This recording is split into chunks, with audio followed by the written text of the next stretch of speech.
and they are walking around over here. Okay, so that's frame, we'll call that frame 1. We're going to put it here in this position right there. So you grab it by the ears, okay, and you set it in place. Hold it with Both hands. both fingers. Yeah, okay. Because they do get heavy. They will get heavy, so this is where you learn about the dexterity of your gloves. Okay, so grab it up on top if you can. Good, that's the way I do it. Perfect. And now every time you drop and jar it, the bees get excited. They're going to come. Yeah, just go ahead and push it all the way to the edge. We'll sort out how the spacing, they're fine. Sort out the spacing here in a minute. Now notice what they're doing. What are they doing? Nothing really, right? Yeah, this is normal bee activity. There's a few bees flying around.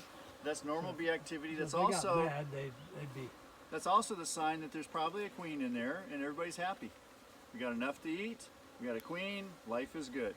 Okay. Now come on over here. Let's look at this frame. Okay. I'm gonna look at it over this box. We're looking for a queen. She might be on here. Notice this is wax that's a little bit older. It's a little darker. Has some pollen stored in it. Okay. Pollen is what colors it.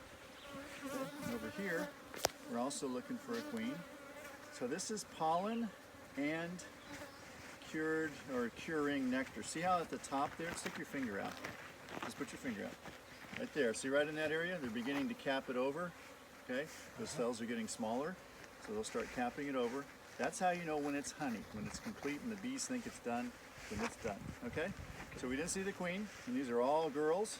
I haven't seen any drones on here yet. No. Okay? Okay, so you can take that frame and put it in there the same way. Okay, grab it by the ears. Good, away you go. Gently set it down, then move it towards the next one. Okay, set it in there, and then gently move it, watching this space here to try and not crush your bee.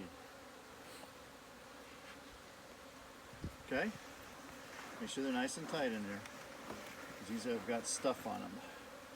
I'm going to grab it here, and notice what I do with my hook. So I take that hook, and I hook it, and I put it over here to the side like that.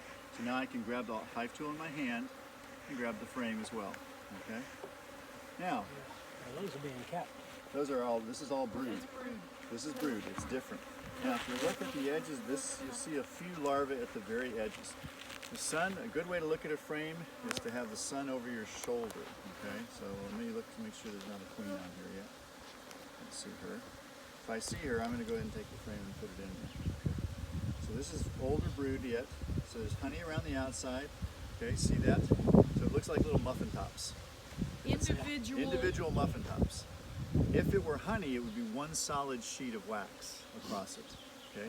So that's how you can tell the difference between brood and honey. Okay? Alright. So this is our first frame of brood.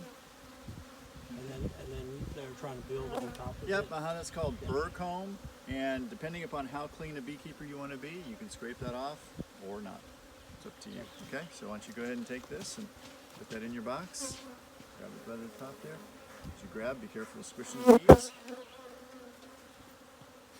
Set it in there. So I think I promised you 4 to 6 frames of brood, so there's number 1. Right, now you want to push. Yeah, sure did. Okay, so what do you do with that? There's 2 things. You can go ahead and take that off. Now you still, all it does is remove the stinger. Now you have to kill the smell. So you can take your smoker. Okay, take your smoker and put that on there like that. Okay, now rub your glove. Good.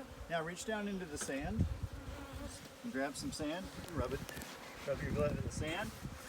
Okay, and then rub it up on that spot that got sun. Okay, perfect. Okay. I think what happened is he did it because I think I might have pinched her. I think you pinched her. Yep. Okay. So then we want to kill the smell of it at the same time, okay? Because that's what it is. Now, if you know you're in trouble when you begin to smell bananas, because that is the smell of the pheromone. That's the attack.